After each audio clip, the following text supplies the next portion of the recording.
কারণ আল্লাহ রাব্বুল আলামিন বলেন, ও দুনিয়ার মানুষ, সারা দুনিয়ার মানুষ মিলে আর সারা দুনিয়ার জিন্নাত যদি একসাথে মিলে, আবার সমস্ত দুনিয়ার যত সাগর রয়েছে, সমস্ত সাগর গুনাহকে যদি তোমরা কালি বানাও, আবার যত গাছ গাছালি রয়েছে, সমস্ত গাছ গাছালিকে যদি তোমরা কলম বানাও, তারপরে আল্লাহ রাব্বুল আলামিন বলেন, সমস্ত গাছের পাতাগুলোকে যদি তোমরা কাগজ বানাও, সারা মানুষ আর জিন্নাত মিলে সবাই মিলে তুমি আমি রাব্বুল আলামিনের প্রশংসা লেখা শুরু করো। আল্লাহ বলেন, বান্দারে, সাগর মহাসাগরের পানি শেষ হয়ে যাবে, গাছের কলম শেষ হয়ে যাবে, গাছের পাতা পর্যন্ত শেষ হয়ে যাবে। আল্লাহ বলেন, তোমরা সবাই মিলে তুজি লেখা শুরু করো, শেষ হয়ে যাবে, কিন্তু আমি আল্লাহ রাব্বুল আলামিনের বিন্দু পরিমাণ প্রশংসা থেকে শেষ হবে না। এই জন্য আল্লাহর নবী মুসা কালিমুল্লাহ আল্লাহ রাব্বুল আলামিনকে বলেন, রাব্বুল আলামিন, ওগো আল্লাহ, তুমি রহমান, তুমি রহিম, তুমি গফুর, তুমি ওয়াদুদ, তুমি সত্তার, তুমি আন্নান, তুমি মান্নান, তুমি জুল জালালি ওয়াল ইকরাম। আল্লাহ, তুমি গোটা দুনিয়াকে আল্লাহ তুমি পয়দা করেছো, আসমান জমিন তুমি পয়দা করেছো, মাছ থেকে নিয়ে, জীবজন্তু থেকে নিয়ে, পাহাড় পর্বত থেকে নিয়ে, নদী নালা থেকে নিয়ে, আল্লাহ তুমি সব কিছু সৃষ্টি করেছো। আল্লাহ, আমরা একটা ছোট্ট মানুষ হইয়া তোমার প্রশংসা কেমনে আদায় করতে পারি? আল্লাহ রাব্বুল আলামিন মুসা আলাইহিস সালামকে বলেন, মুসা রে, আমার একটি বান্দা যদি অন্তর দিয়া, দিল দিয়া আমার আল্লাহকে ভালোবেসে একবার যদি আলহামদুলিল্লাহ বলে, তাহলে আমি আল্লাহর প্রশংসা আদায় হয়ে যাবে। আমরা সবাই একবার উচ্চ সুরে ফেরেশতারা হুনাই প্রশ্নই বলে, হুজুর সবাই গেলে আল্লাহর হুনাইবার এনে ফট করে করে ফেরেশতারা হুনাই পাতে বুঝাই দিতেছি, উচ্চ সুরে আমরা সবাই একবার বলি আলহামদুলিল্লাহ। আলহামদুলিল্লাহ হই না, আমিও আলহামদুলিল্লাহ কই না বাবা, তাহলে আমার তো চিন্তা লাগছে রায় কত হয়ে গেছে গা। আমি কইম হাদিস, আপনি শুনবেন বালিশ, তাহলে ঘুমে ধরলে তো বালিশ কত মনে করবেন। আর আমি কইছি ফেরেশতারা বানাইবার কারণ কি? আল্লাহ রাব্বুল আলামিন যখন মানব জাতিকে সৃষ্টি করবেন, ফেরেশতাকে ডাক দিয়ে বলেন, ফেরেশতা রে, আমি দুনিয়ার মাঝে মখলুক পয়দা করতে চাই, মানুষ পয়দা করতে চাই। ফেরেশতারা বলেন, রাব্বুল আলামিন, আমরা ফেরেশতা তো রয়েছে তোমার ইবাদত করার জন্য। আল্লাহ, আমরা কোনদিন তোমার নাফরমানি করি না। আল্লাহ, এই মানব জাতিকে তুমি দুনিয়ার মাঝে সৃষ্টি করো, তারা দুনিয়ার মাঝে চুরি করবে, দুনিয়ার মাঝে ডাকাতি করবে, দুনিয়ার মাঝে সুদ খাবে, মার্ডার করবে, কতল করবে, দুনিয়ার সমস্ত খারাপ কাজ করবে। আল্লাহ রাব্বুল আলামিন ফেরেশতাকে দাঁত ভাঙা জবাব দিয়ে দিলেন, ইন্নী আ'লামু মা লা তা'লামুন। আল্লাহ রাব্বুল আলামিন বলেন, ফেরেশতা রে, যা আমি আল্লাহ জানি তা তোমরা জানো না। সুবহানাল্লাহ। আল্লাহ রাব্বুল আলামিন বলেন, আমার বান্দাদের থেকে যদি আবু জেহেল হয়, ওই জমানার মাঝে আবু বকর হবে, যদি মুসা হয়, তাহলে ফিরআউন ওই জমানার মাঝে থাকবে। যদি আমার বান্দা একজন যদি সারা দিনের মাঝে এক ওয়াক্ত পড়ে না, তাহলে আমার আরেকটি বান্দা 5 ওয়াক্ত নামাজ পড়বে, বোনাসের মাঝে নফল পড়বে, মুস্তাহাবও পড়বে। সুবহানাল্লাহ। আল্লাহ বলেন, আমি সব জানি, তোমরা জানো না, এই কারণে আমি কইলাম না ফেরেশতারা হুনায় দেন যে না, আমরা আসি ওর হজা গেছে। এখন ওই যে আল্লাহর প্রশংসার সঙ্গে সঙ্গে আল্লাহ রাব্বুল আলামিন বলেন, ও দুনিয়ার মানুষ, যেই জায়গার মাঝে আমার প্রশংসা হবে, যেই জায়গার মাঝে আমার গুণগান গাওয়া হবে, যেই জায়গার মাঝে আমার নাম নেওয়া হবে, ওই একই মেহফিলের মাঝে, একই মঞ্চের মাঝে, একই বক্তার মুখে, একই শ্রোতার মুখে সঙ্গে সঙ্গে আমার বন্ধুর নাম নেওয়া হবে। কারণ আল্লাহ বলেন, বন্ধু আমার, আমি আপনার সাথে কতটুকু মহব্বত, আমি আল্লাহ রাব্বুল আলামিন সমস্ত দুনিয়ার জন্য আল্লাহ আপনাকে আগে অল্প দুনিয়ার নবী বানাই নাই। আপনাকে বলছি, আমি আপনাকে সমস্ত দুনিয়ার জন্য রহমত করে বানাইছি। আমি হয়েছি রাব্বুল আলামিন, আপনি হয়েছেন রাহমাতুল লিল আলামিন। আমি সমস্ত দুনিয়ার জন্য আল্লাহ, আপনি হয়েছেন সমস্ত দুনিয়ার জন্য রহমত। সমান সমান। আল্লাহ বলেন, এই পর্যন্ত নয়, আমার নাম হয়েছে 99টা, বন্ধু আপনার নাম হয়েছে 99টা। আমার নামের প্রথম হয়েছে আল্লাহ, আপনার নামের প্রথম হয়েছে মুহাম্মদ। আবার আল্লাহ রাব্বুল আলামিন বলেন শুধু এই পর্যন্ত নয়, আল্লাহ শব্দের মাঝে 4টা হরফ আলিফ লাম লাম হা 4টা হরফ। বন্ধু কে বলেন নবী, দেখেন আপনার নামের মাঝে 4টা হরফ, মিম হা মিম দাল 4টা হরফ, তাহলে সংখ্যা সমান সমান। আমার নামের মাঝে 4 হরফ, আপনার নামের মাঝে 4 হরফ। তারপরে যে দেখেন আল্লাহ নামের মাঝে 4টি হরফ থেকে একটি হরফের মাঝে নুক্তা নাই, আলিফের মাঝে নাই, লামের মাঝে নাই, আবার হার মাঝে নাই, কোনো নুক্তা নাই। মুহাম্মদ নামের 4টি হরফ থেকে একটি হরফের মাঝে নুক্তা নাই, মিমের মাঝে নাই, আর মাঝে নাই, আবার মিম আবার দালের মাঝে নুক্তা নাই।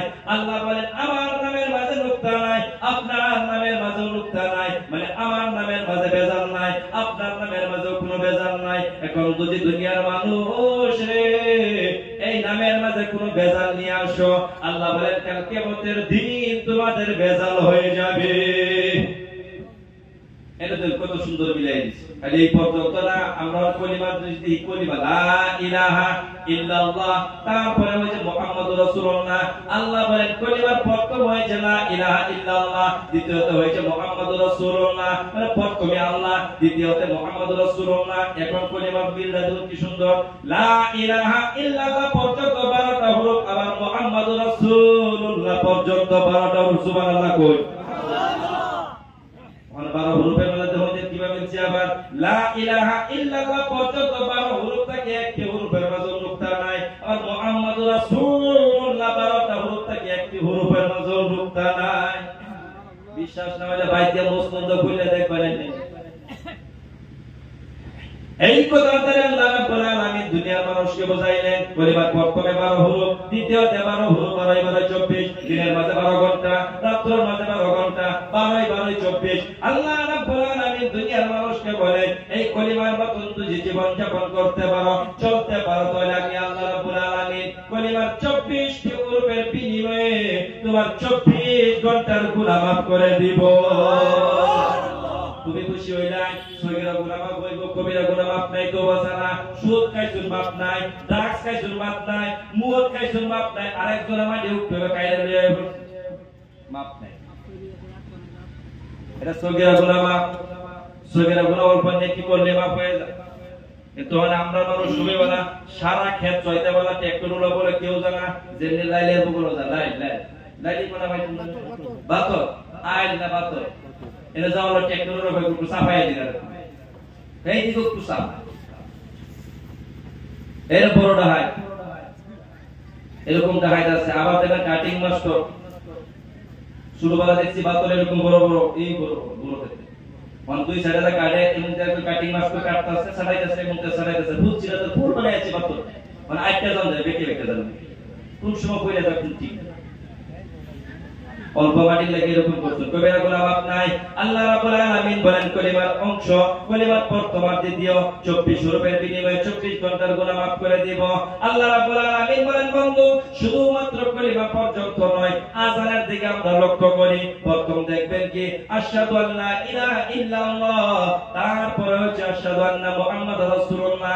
সারা দিন পর্যন্ত যদি কেউ আযান দেয় আশহাদু আল্লা ইলাহা ইল্লাল্লাহ আশহাদু আন্না মুহাম্মাদুর রাসূলুল্লাহ না বলে আযান মুকাম্মল হবে না।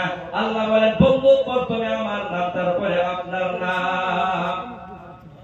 নামাজের মাঝে দেখেন সবকিছু শেষ করেন, আত্তাহিয়াতু শেষ করেন, সবকিছু শেষ করার পর দুরূদ শরীফ যত সময় পর্যন্ত না পড়েন তত সময় পর্যন্ত নামাজ মুকাম্মল নাই।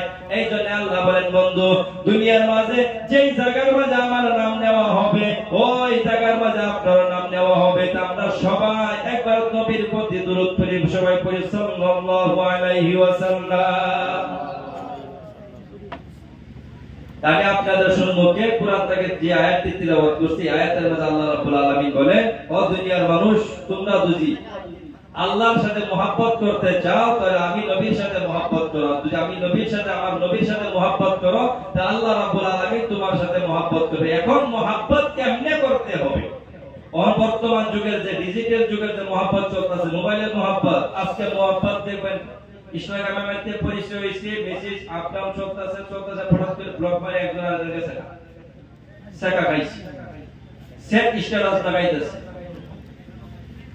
ফেসবুকের মানে স্ট্যাটাস লাগায় কোন শেখা খাওয়া এরকম মহব্বত করলে মহব্বত অন্তরতে পূরণ হবে যেরকম ভাবে সাহাবায়ে করছে না বড় বিয়া করতে তোমাকে তুমি প্রেম প্রীতি করছো লুগায়া যে আকর্ষণ লুগায়া আমরা তো জানাইছো ভাই যেমনি শেখা গাইছো সেট স্ট্যাটাস লাগাইছো আর আমরা না পাই আমরা তো ফেসবুক খুলে দেব এটা লুগায়া তো মুড অফ করে তো না হেরা দেখাই তো সুবিধা দেয় আগে তো আমরা দেখাইতা সুবিধা তো শেখা খবর বহুত আছে বর্তমান এটা দিয়ে রাইতে রাইতে পরিচয় সকাল পর্যন্ত পুশ কইতেই পারে না হারা দেখছে কি মোবাইলের মধ্যে ইনস্টাগ্রামে দেখছে ফিল্টার মারা ফটো এত সুন্দর পরিমতন দেখা যাচ্ছে আর দিন লক্ষ্য করে তো গিরতে ইরা আছে রাস্তা সিনেমাতে রাস্তা আছে আর যুবক বর্তমান কিন্তু বেল কি গায়ছে কোন সময় কি হয়ে যাবে ঠিক না আল্লাহ রাসূল সাল্লাল্লাহু আলাইহি সাল্লাম বলেন মহব্বত যদি করতে চাও তাহলে যেরকম ভাবে সাহাবারা মহব্বত করেছে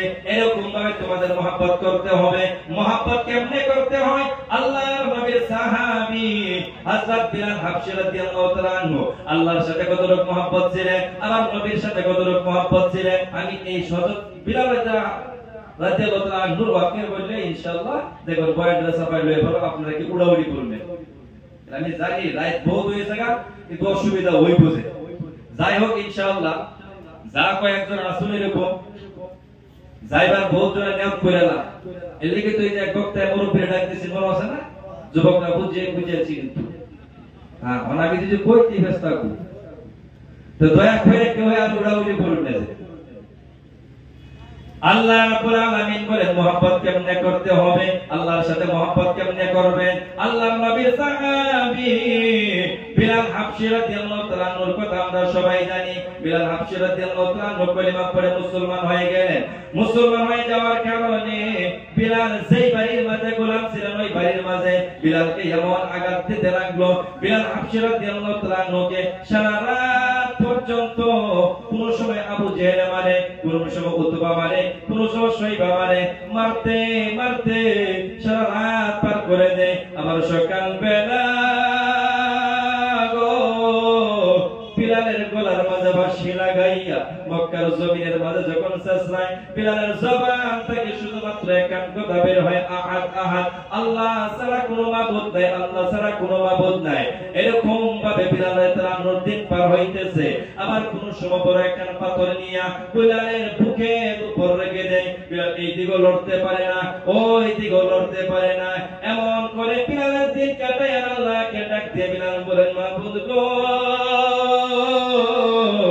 জান চলে যাবে কিন্তু আমি কলিমা ছাড়বো না আমি নবীর ভালোবাসা ছাড়বো না এরকম ভাবে যাইতে যাইতে কিছুদিন যাওয়ার পর আল্লাহর নবী একদিন রাস্তা দিয়ে যায় ওই সময়ের মাঝে দেখেন বিলাল হাবশী রাদিয়াল্লাহু তাআলা নূর কষ্ট দেখে নবীর চোখের থেকে পানি বের হয়ে গেল বিলাল হাবশী বলেন ইয়া রাসূলুল্লাহ ইয়া হাবিবাল্লাহ ওগো আল্লাহর নবী আর কষ্ট সহ্য করতে পারি না আল্লাহর কাছে দোয়া করেন আল্লাহ যেন আমার জন্য কোন ব্যবস্থা করে দে এই কথা বলার পর বিলাল হাবশী রাদিয়াল্লাহু তাআলা আনহুর জন্য আল্লাহর নবী বলেন বিলাল রে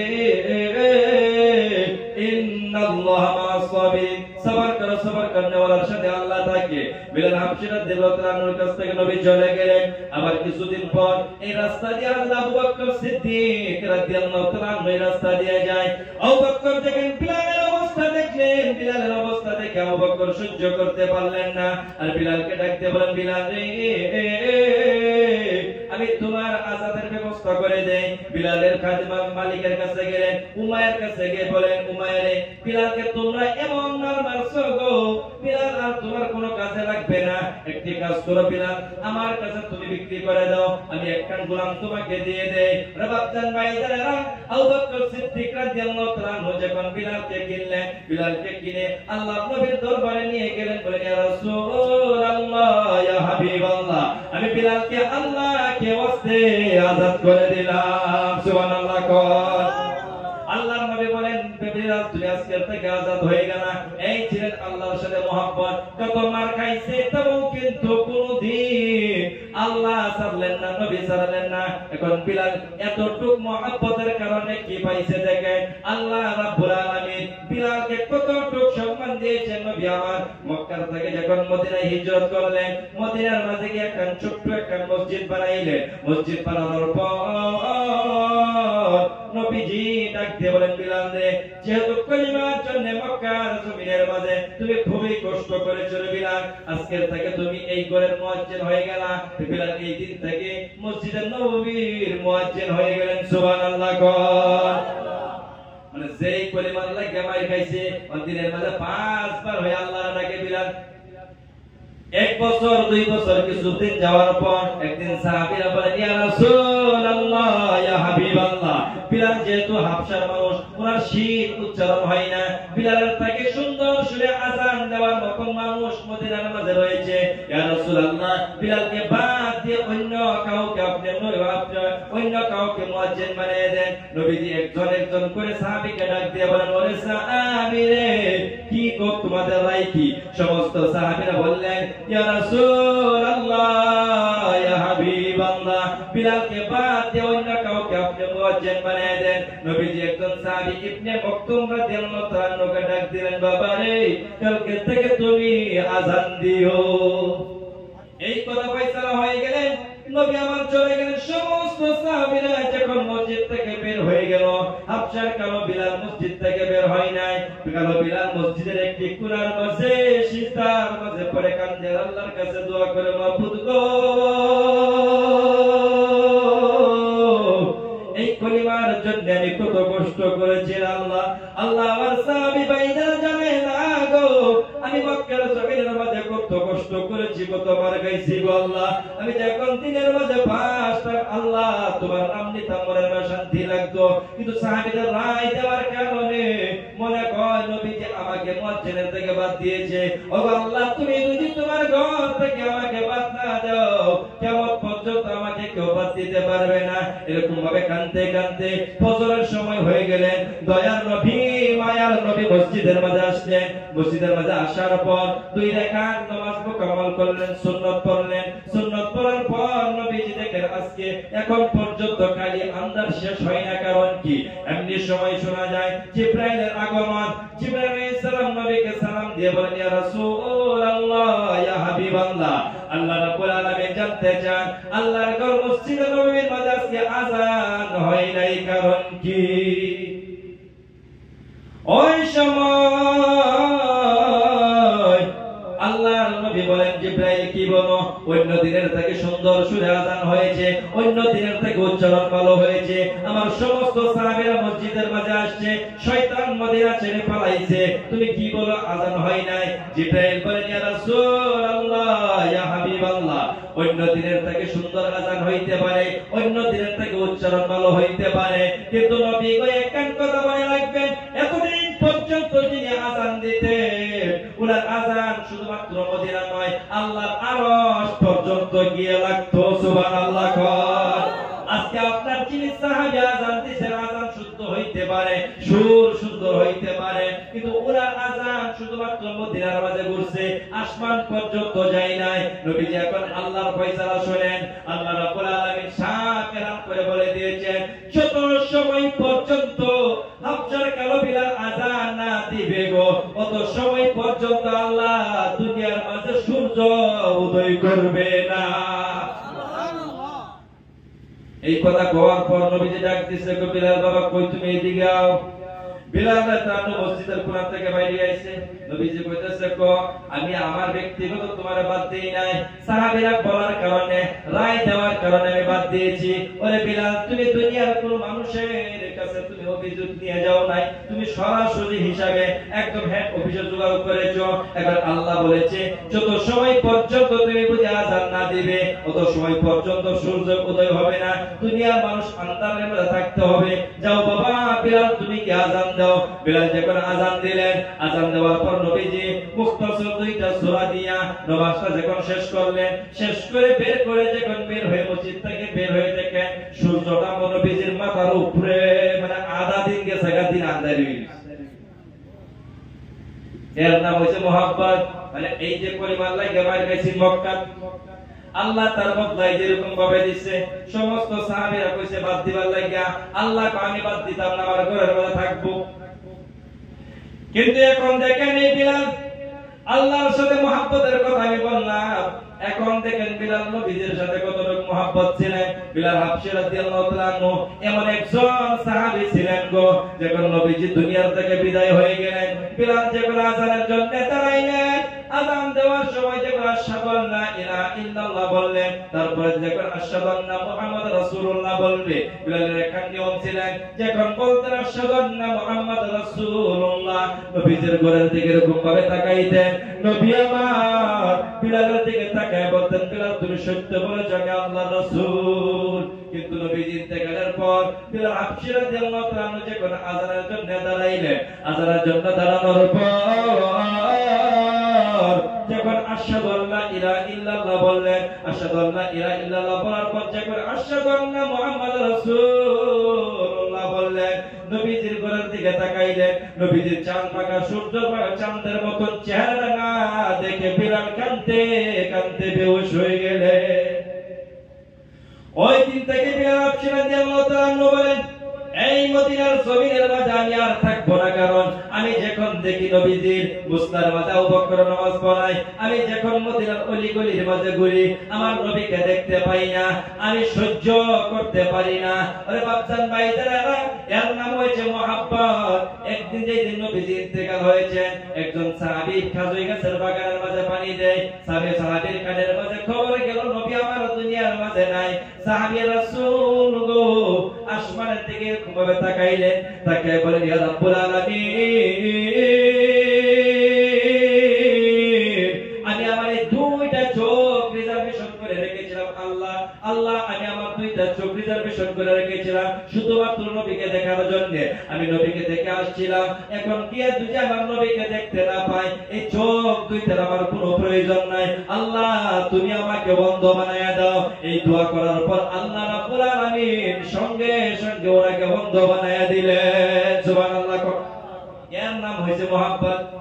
বিলাল হাবশী রাদিয়াল্লাহু তাআলা আনহু মদিনা ছাইড়া গেছে আরেক দেশে, কিছুদিন না বহুত দিন পার হয়ে গেছে। যাওয়ার পরে একদিন স্বপ্নের মাঝে আল্লাহর নবীর জিয়ারত, আল্লাহর নবী বলেন, বিলাল তুমি কি আমারে ভুলে গেছো?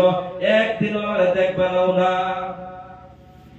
বিলাল হাবশী রাদিয়াল্লাহু তাআলা আনহু চোখটা যখন ভুলে গেল, ঘুম ভাঙিয়ে গেছে।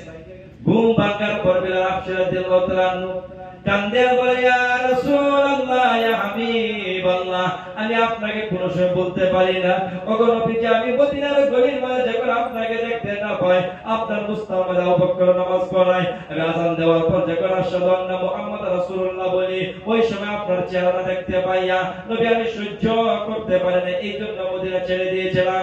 আবার বিলাল হাবশী সকাল ফজর নামাজ পড়ে একখান ঘোড়া নিলেন, ঘোড়া নিয়ে মদিনার জন্য রওনা হয়ে গেলেন। মদিনার জন্য যখন রওনা গো, জোহর পর্যন্ত বিলাল মসজিদের নববীর সম্মুখে হাজির। আল্লাহর নবী রওজার সম্মুখে দাঁড়াইয়া বিলাল কান্দে আর নবীকে ডাকে ডেকে বলে, নবী গো, আমি আপনার বিলাল আপনাকে কোনো সময় বলতে পারি না। এইদিকে জোহরের সময় হয়ে গেছে। সাহাবীরা যখন মসজিদের মাঝে আসলেন, মসজিদের মাঝে আসার পর যখন দেখলেন বিলালকে দেখে সমস্ত সাহাবীরা বলেন, বিলাল রে, আজকে কতদিন হয়ে যায় নবীর জমানার আযানটা শুনতে পাই না রে বিলাল, একবার নবীর জমানার আযানটা শোনায় দাও। বিলাল হাবশী রাদিয়াল্লাহু তাআলা আনহু বলেন, ও সাহাবী রে, আমি আযানের কথা আমাকে বলিও না, আমি আযান দিব না, কারণ আমি যদি আযান দিতে যাই, আমি আযান দেওয়ার পর আশহাদু আন্না মুহাম্মাদুর রাসূলুল্লাহ বলে যখন নবীর রওজার দিকে তাকাইবো, ওই সময় যদি আমি নবীর চেহারা যদি না দেখতে পাই, তাহলে আমি সহ্য করতে পারবো না রে, এই জন্য আমি আজকে আযান দিব না। তারপরে যে সমস্ত সাহাবীরা যখন বারবার বলতেছে, একজন সাহাবী বলেন, যাও কি হাসান হোসেনকে নিয়ে আসো। যখন হাসান হোসেন বিলাল কান্দে ধরলে আর তোরে যখন কান্দা শুরু করলেন, ডাক দিয়ে বলেন, বিলাল গো,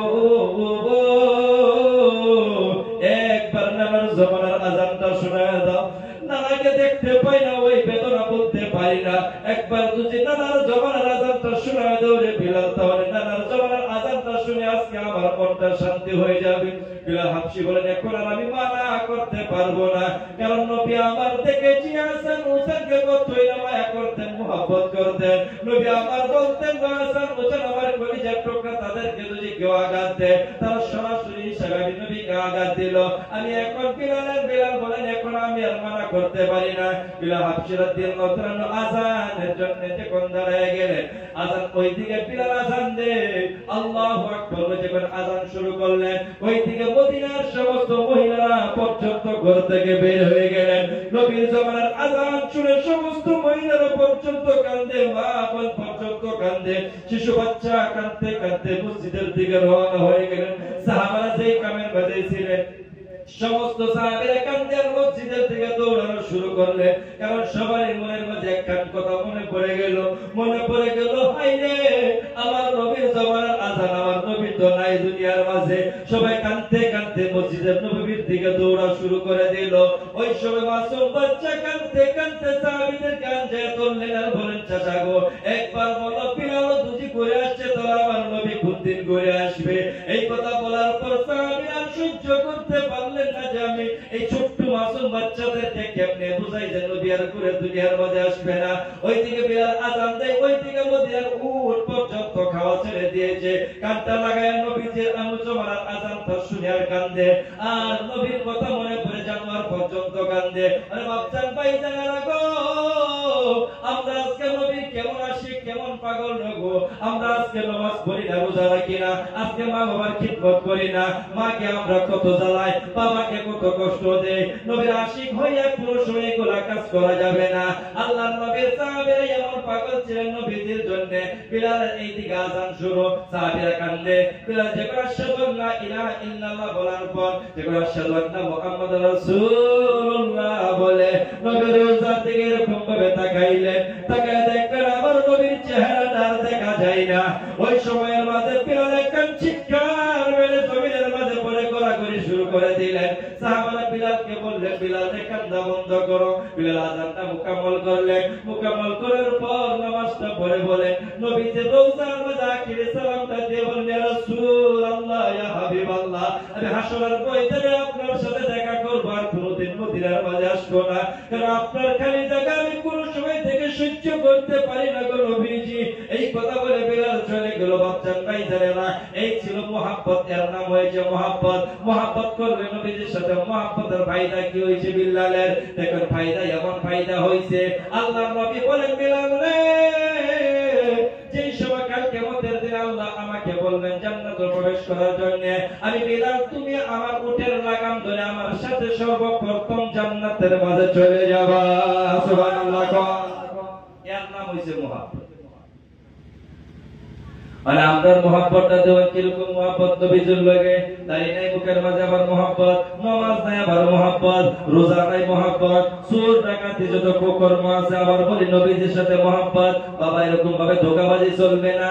মনে রাখবেন একখান কথা গো, কাল কিয়ামতের দিন আল্লাহ রাব্বুল আলামিন আমার আপনার নামা আমার নবীজির হাতের মাঝে দিবে।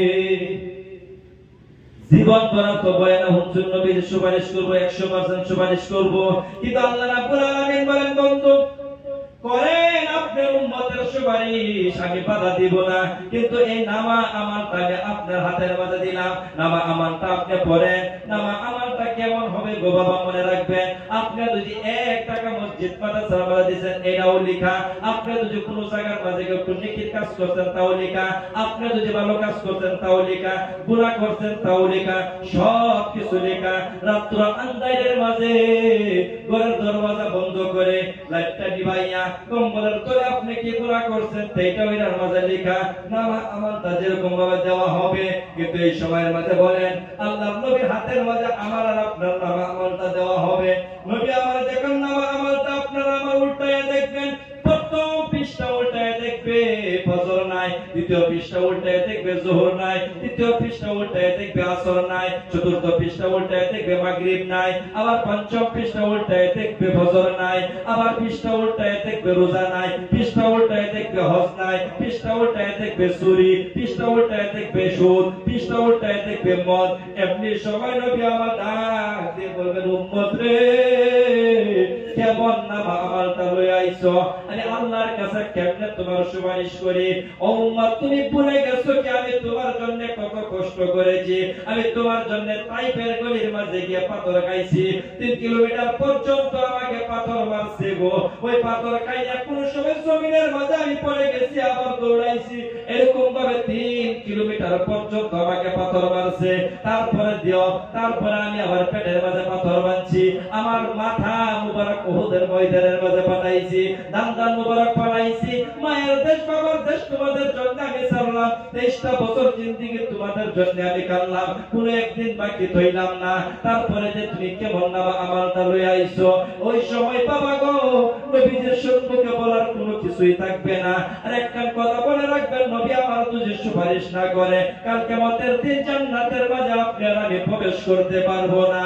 এই জন্যই বাবা নামা আমলটা যদি ভালো নিয়ে যান তাহলে আপনি হাসতে হাসতে জান্নাতের মাঝে প্রবেশ করতে পারবেন একটা কথা মনে রাখেন নবী কথা বলেছিল আমার উহুদের ময়দানের কথা বলেছিলাম উহুদের ময়দানের এমন একটা করুণ ওয়াকিয়া গো উহুদের ময়দানের দিন আল্লাহর নবী দান মুবারক শহীদ হয়েছিল উহুদের ময়দানের দিন নবীজির মাথা মুবারক ফেটে গিয়েছিল উহুদের ময়দানের মাঝে নবীজির কত কত সাহাবীরা শহীদ হয়েছিল এই দিন দেখেন মুহাব্বত কাকে বলে নবীর মুহাব্বত কাকে বলে মদিনার ওই দিকের মাঝে উহুদের ময়দানের মাঝে নবীর কোনো খবর নাই নবীকে পাওয়া গেল না হযরত আলী রাদিয়াল্লাহু তাআলা আনহু বলেন আমি একটা দরবার গিয়ে দেখি কোন জায়গার মাঝে শহীদের লাশগুলা ওই জায়গার মাঝে গিয়ে নবীকে তালাশ করলাম নবীকে পাইলাম না আমি একটা দৌড়ে গেলাম যে জায়গার মাঝে জখমিরা পড়ে রয়েছে ওই জায়গার মাঝে নবীকে পাইলাম না আমি কে সারা উহুদের ময়দানের মাঝে ঘুরে আবার নবীর কোনো খবর নাই ওই দিকে উমর হাতের থেকে তলোয়ার ফেলে দিয়েছে আবু বকর একদিকে কাঁদে উমর একদিকে কাঁদে উসমান একদিকে কাঁদে মুসলমান ময়দান ছেড়ে দিয়েছে নবীর কোনো খবর নাই ওইদিকে বিলাল হাবশী রাদিয়াল্লাহু তাআলা দেখেন কেমন পাগল ছিলেন ওইদিকে বিলাল হাবশী রাদিয়াল্লাহু তাআলা মদিনার মাঝে গিয়ে ডাক মারলেন গো ডাক মারলেন কে আছো নবীর আশিক কে আছো নবীকে ভালোবাসো তুমি যদি নবীর আশিক হয়ে থাকো আজকে আর মদিনার মাঝে বসে থাকতে পারো না কারণ নবীর আশিক মদিনার মাঝে বসে থাকতে পারে না কারণ আল্লাহর নবীর উহুদের ময়দানের মাঝে কোনো খবর পাওয়া গেছে না এই কথা একজন সাহাবী রাসূল গো যার নাম ছিলেন সাদ সালফি রাদিয়াল্লাহু তাআলা আনহু ওনাকে নবীজি বিবাহ করায় গিয়েছিল সাহাবীকে কিছু টাকা দিয়েছিল সাহাবীরে এই টাকা দিয়ে তোমার বিবি বাচ্চা বিবির জন্য কোনো কিছু কিনে নিয়ে আসিও সাহাবী গেলেন বিবির জন্য কোনো বস্তু কেনার জন্য ওই দিকে বিলাল হাবশী রাদিয়াল্লাহু তাআলা আনহু এই বাজারের মাঝে কে ডাক মারলেন কে আছো নবীর আশিক গো কে আছো নবীর আশিক কে আছো নবীর আশিক মদিনার নবীর আশিক তুমি বাজারের মাঝে ঘুরতে পারো না উহুদের ময়দানের মাঝে আমার নবীর কোনো সন্ধান নাই নবীর কোনো খবর নাই এই কথা শোনার পর সাদ সালফি রাদিয়াল্লাহু তাআলা আনহু তলোয়ার কিনলেন একটা বিবিকে ভুলে গেলেন নতুন বিবিকে ভুলে গেলেন নিজের সব কিছু ভুলে গেলেন টাকা দিয়ে নিলেন একটা তলোয়ার কিনলেন একটা ডাল ময়দানের দিকে দৌড়ায় ওই দিকে হানজালা রাদিয়াল্লাহু তাআলা আনহু গেলেন গোসল করার জন্য ওনার উপর ফরজ গোসল ছিল গোসল করার সময় যখন সাবানটা লাগাইছে বিলালের আওয়াজ কানের মাঝে গেছে মদিনার মাঝে যখন বিলাল ডাক দিয়ে বলছে নবী আমার উহুদের ময়দানে কোনো খবর নাই হানজালা বলেন যে দুনিয়ার মাঝে আমার নবী নেই ওই দুনিয়ার মাঝে ফরজ গোসল করে আমার কি লাভ হবে একখান দৌড় মারলেন বিবির কাছে এবারে বিবিরে তলোয়ারটা দে উহুদের ময়দানের মাঝে আমার নবীর কোনো খবর নাই দৌড়ে তলোয়ারটা নিয়ে যখন উহুদের ময়দানের দিকে দৌড় মারলেন ওই দিকে সাদ সালফি রাদিয়াল্লাহু তাআলা আনহু দৌড়ায় উহুদের ময়দানের দিকে এমন যুদ্ধই করলেন গো বাবা গো সাহাবীরা বলেন সাদ সালফি রাদিয়াল্লাহু তাআলা আনহু নিজের মুখ এরকম ভাবে ঢেকে রাখলেন সমস্ত সাহাবীরা বলেন উনি যদি সাহাবী যদি হয় তাহলে মুখটা কেন ঢাকবে আর উনি যদি ফেরেশতা হয় তাহলে এমনি ভাবে কেন আসবে এই সময়ের মাঝে সাদ সালফি রাদিয়াল্লাহু তাআলা আনহু যখন হাতটা এরকম ভাবে উপরে উঠাইলেন কালো হাতটা যখন উনি কালো ছিলেন খুবই কালো ছিলেন কালো হাতটা যখন বের হয়ে গেল আমার নবী একবার চিৎকার করে বলল ওরে সাহাবীরা উনি অন্য কেউ না রে ওই আমার সাদ সালফি এই সময়ের মাঝে সাদ সালফি তাআলা যুদ্ধ করতে করতে এমন জখম লাগছে জখম লাগার কারণে সাদ সালফি যখন জমিনের মাঝে পড়ে যায় আল্লাহর নবীর কাছে যখন সাদ আনা হইল নবীজি বলে সাদ রে আমি তো তোমাকে বিবাহ করে আসছিলাম তোমাকে আমি টাকা দিয়ে আসছিলাম যে তুমি টাকা দিয়ে তোমার বিবির জন্য কোনো কিছুই কিনবে ওই সময় সাদ সালফি কান্দে আর নবীর দিকে তাকে থেকে কান্দে নবী আমার সাদে সালবির চোখের পানিগুলো এরকম বসে সাদে সালবি মুশকি মুশকি হাসে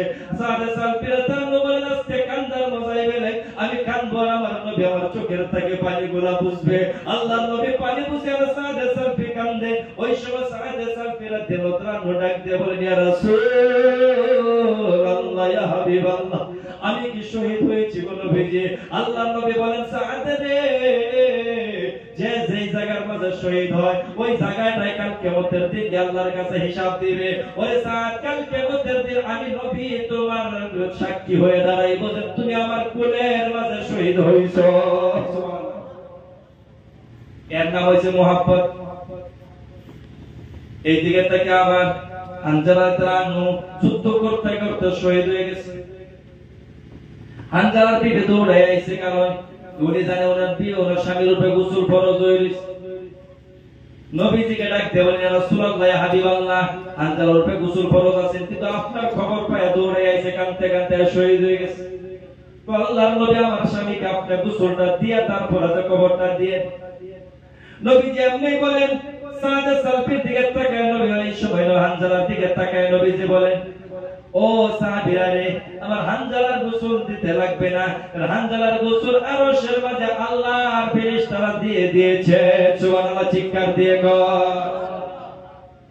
দেখ সাহাবী কোছেন আমি কি ঠিক আছে এলা আস্তে আস্তে গেছে গেছে সাদে সালফি তার হইতে রইছে পানির মাঝে হইতে রইছে কিন্তু দাঁড়ি বিচে বিচে পানি পড়তেছে গোসল আল্লাহ করে এর নাম হইছে মুহাব্বত আর আমরাও মুহাব্বত আমরা খালি জিলাপি ভাগত আমরা দেখবেন কি সারা রাত পর্যন্ত গাঞ্জা টানতে সর্বদা ইয়া রাসূলুল্লাহ ইয়া নবী সালামু আলাইকা এমন মুহাব্বতের কোনো কাজে আসবে না আর বাপজান ভাই জানেরা এই নবীর মুহাব্বতের কারণে কিন্তু জান্নাতে যাইতে পারবে আর নবীজির সাথে যদি মুহাব্বত না থাকে তাহলে জান্নাতে যাইতে পারবেন না আর আল্লাহর নবী সব কিছু বলে গিয়েছেন বাপজান ভাই জানেরা আমরা সবাই জানি যদি বাবা মারা যায় মা মারা যায় দেখবেন কি সমস্ত সন্তানকে ডেকে আনে ছোট্ট বাচ্চাদের একজনের কাছে সমঝায় দেয় মার এক সন্তানের কাছে সমঝায় দেয় কিন্তু দয়ার নবী মায়ার নবী যে কোন দুনিয়া থেকে বিদায়ের সময় হইল ওই সময় নবী যে কাউকে ডাকলেন না আলীকে ডাকলেন না উসমানকে ডাকলেন না ফাতেমাকে ডাকলেন না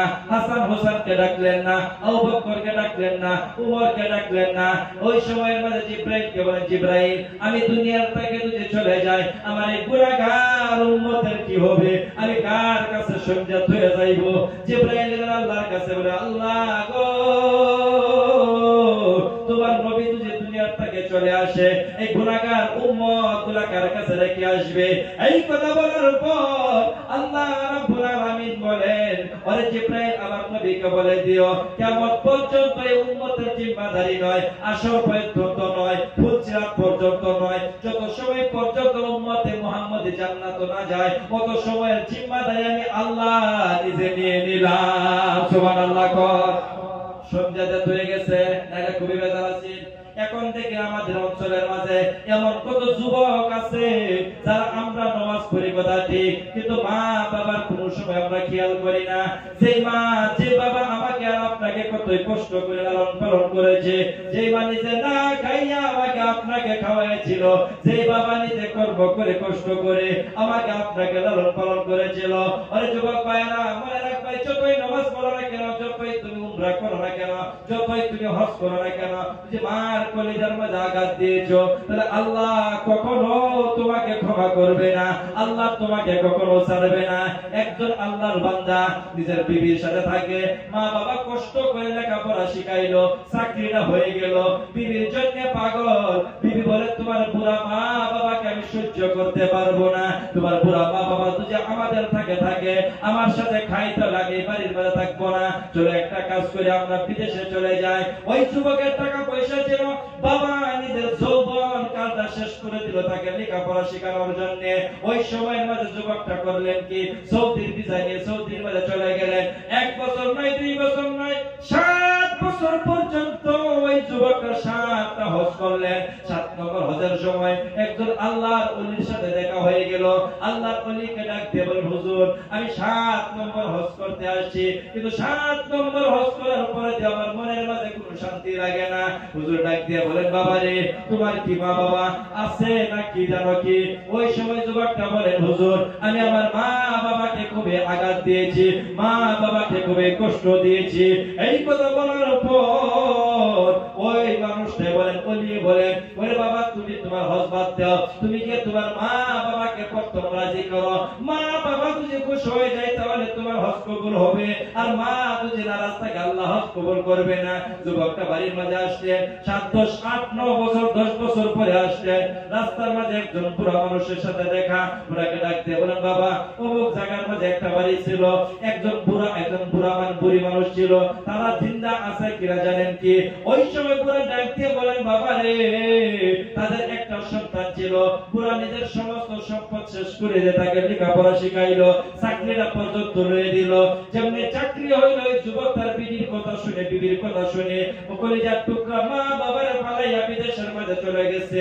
কতদিন পর্যন্ত মা বাবা কত কষ্ট করে চলতেছে, কেউ যদি আশপড়শি কোনো খাওয়ার জন্য দিছে তারা খাইছে, আর যেই দিন দিছে না ওই দিন সবর করে পানি খায়া দিন কাটাইছে। কিছুদিন আগে পুরাটা মারা গেছে, বুড়িটা খালি জীবিত আছে। যুবকটা কিছু বলে না, ঘরের দিকে তাকাইলেন। ঘরের দিকে যখন বুড়া গেলেন যাওয়ার পর ওই সময়ের মাঝে যুবকটা মনে মনে ভাবলেন, হায় রে কত বড় অপরাধ করেছি রে আমি, আমার মা বাবাকে আঘাত দিয়েছি। এখন যদি মা কয়ে ডাক দে মনে হয় আমার মা আমাকে ক্ষমা করবে না। ওই সময়ের মাঝে বাবা গো, যুবক যখন মা কয়ে ডাক বলে, অন্ধ মা চোখে দেখতে পাই না, বিস্তার মাঝে শুয়ে পড়ে একদম যখন সন্তান ডাক মারলেন, মা কয়ে ডাক মারলেন। ডাক শুনে যখন ডাক শুনে মা বলেন, বাবা রে কতদিন পরে আসবি, কত অপেক্ষা আমাকে করাইলি। এই কথা যখন বললেন, সন্তান বলেন, মা তুমি কি আমাকে ক্ষমা করে দিয়েছো? ওই সময় সন্তানের দিকে তাকায় মা বলেন, বাবা রে আমি তোমার জীবনের সমস্ত ভুল আমি তোমাকে মাফ করে দিয়েছি। সুবহানাল্লাহ।